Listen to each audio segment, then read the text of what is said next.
윤석열 대통령이 오늘 국가 주요 인사들을 초청했다. 신년 인사회 이렇게 말씀을 드렸는데 이재명 대표를 비롯한 민주당 지도부는 모두 빠졌습니다. 무슨 일이 있었던 건지 좀 알아보겠습니다.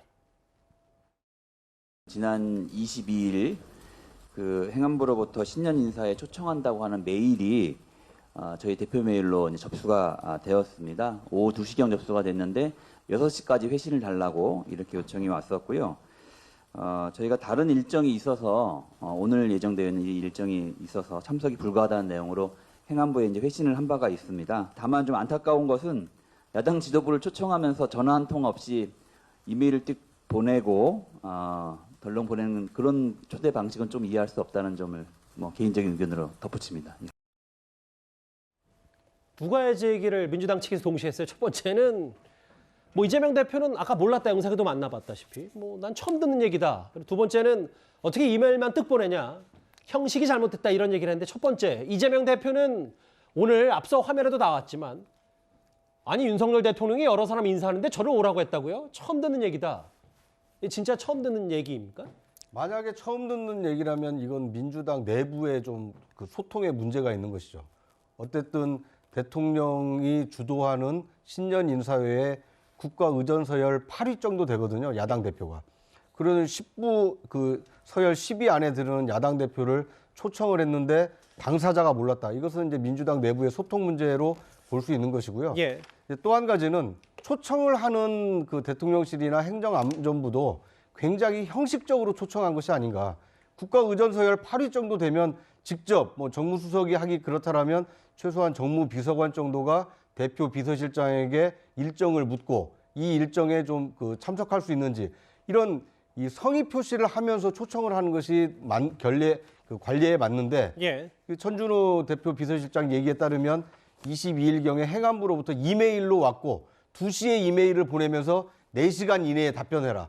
이것은 어떻게 보면 이제 초청 받는 입장에서 보면 상당히 좀 무례하다 이렇게 느낄 수 있는 대목이고요. 예. 그러니까 초청하는 쪽도 형식적으로 초청하고 답변하는 쪽도 초청받은 쪽도 좀 무성의하게 답변을 해서 이 신년 인사회에 이재명 대표가 부참하게 됐다. 이렇게 보는 것이 타당하지 않을까 하는 생각이 듭니다. 근데 구장차장 말은 어쨌든 이제 이재명 대표 스스로도 사실 검찰 소환 조사가 있고 본인이 직접 나가겠다고 하는데 대통령과의 자리는 특히 이재명 대표 측에서 좀 더 껄끄러울 수 있으니 물론 본인이 금시초문이라고 했지만 애초에 이재명 대표도 신년 인사회에 참석할 생각이 없었던 건 아닌지 이런 해석도 있거든요. 어떻게 생각하십니까? 그러니까 저는 이재명 대표가 만약에 정중하게 초청을 받았다 하더라도 과연 갔을까라는 점에서는 저도 의문이 있습니다. 예. 왜냐하면 이재명 대표로서는 검찰의 소환 통보도 굉장히 부담스러운 거지만 지금 검찰의 어떤 소환 통보 이후에 당내에 친명과 비명 간의 어떤 갈등이 좀 불거질 가능성이 크기 때문에 예. 내부 결속이 먼저다.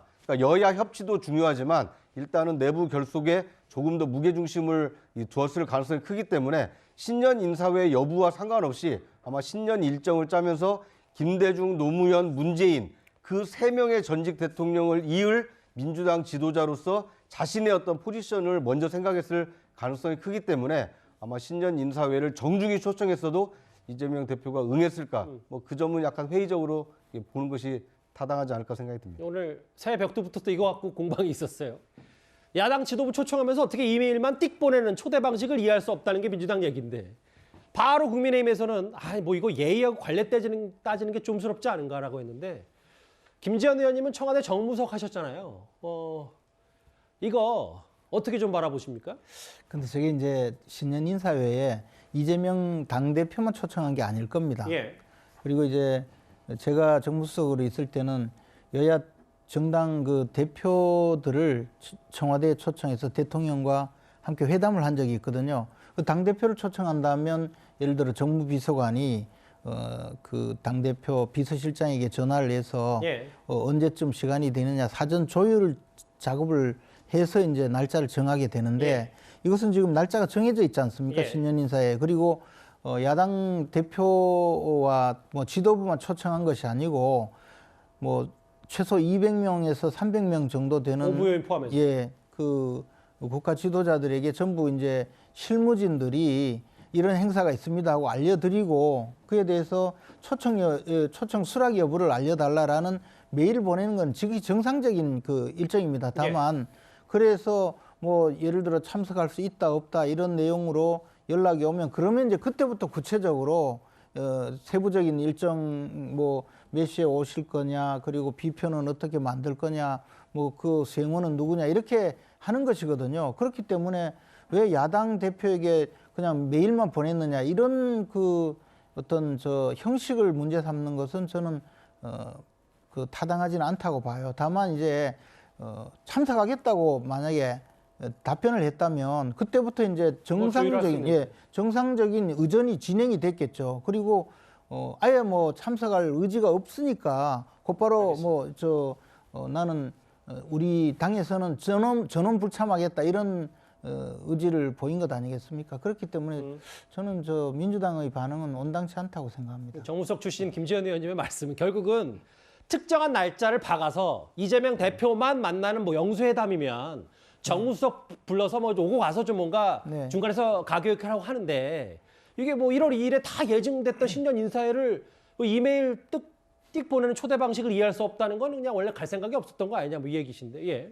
팩트 체크를 좀 해보면은 예전에 이제 뭐 김대중, 노무현, 이명박 정부 때 야당 대표가 안 왔습니다. 그때 안 왔고요. 예. 뭐 야당 인사가 오면은 국회의장이나 국회 부의장이 왔어요. 신년 인사회에. 예. 오부 요인들은 다 오고 뭐 여당 대표는 왔는데 그런데 2014년에 민주당의 김한길 대표가 왔어요. 그때 예. 민주당의 소통 의지를 보여주겠다. 그리고 2015년에 예. 문희상 비대위원장이 왔어요. 근데 2016년에 문재인 당시 민주당 대표는 안 왔습니다. 예. 위안부 협상이 이렇게 교착 상태인데 갈 수 없다 그래서 이종걸 원내대표도 안 왔고요.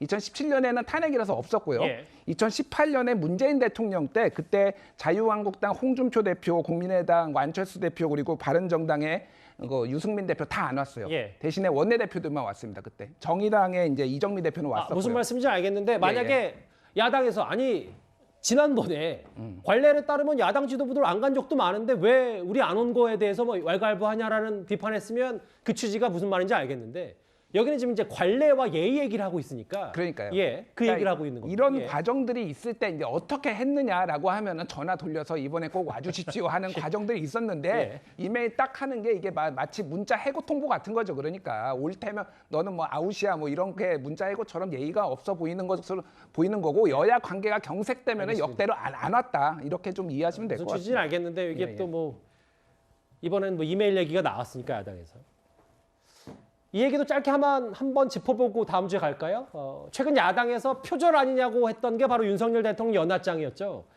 적법하게 저작권 따져서 구입했다 이게 대통령 설명이었고요. 그런데 이런 좀 훈훈한 뒷얘기가 하나 있었습니다. 이현정 의원님. 네. 7순이 넘어서 한글을 깨친 할머니 한 분, 칠곡 할매 글꼴의 주인공 이 권인자 할머니 이 글꼴을 연하장에 차용해서 좀 얘기가 많더라고요.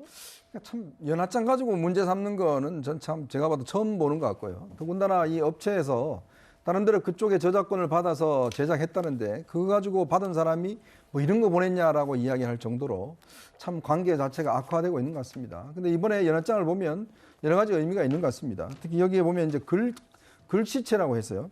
이분들이 보면 이제 권한자 할머니 등 이분들이 한 5분이 예. 이번에 글을 깨우친 분들이에요. 이제 저 연세가 들어서 어렸을 때 이 못 배우고 하셨던 분들이 이제 나이가 드셔서 어르신들께서 이제 글을 깨우쳐서 글씨를 그러니까 직접 써서 이게 하나의 글꼴이 된 겁니다. 우리가 보면 한글 그 쓸 때 보면 여러 가지 글꼴이 있지 않습니까? 예. 이게 이제 등록되기도 하고 뭐 예전에는 이제 뭐 누굽니까 이제 그 뭐 박원순체라든지 뭐 이런 것도 있기도 하고 했는데 이번에 보니까 이번에 이 할머니들 손글씨가 칠곡 할매 글꼴 이래서 이제 정식으로 등록이 된 모양이에요. 예. 그래서 이번에 연합장을 쓸 때 이 글꼴로 직접 이제 글을 썼다고 합니다. 그만큼 이 할머니들이 이번에 본인들이 이제 참 글을 배우면서 조금은 삐뚤삐뚤하고 하지만 그래도 평생의 어떤 한을 푼 이 글이 대통령 연합장에 사용됐다. 굉장히 어떤 의미 깊은 일이라고 저는 봅니다. 예, 이 얘기까지 훈훈한 얘기까지 짧게 한번 덧붙여 봤습니다.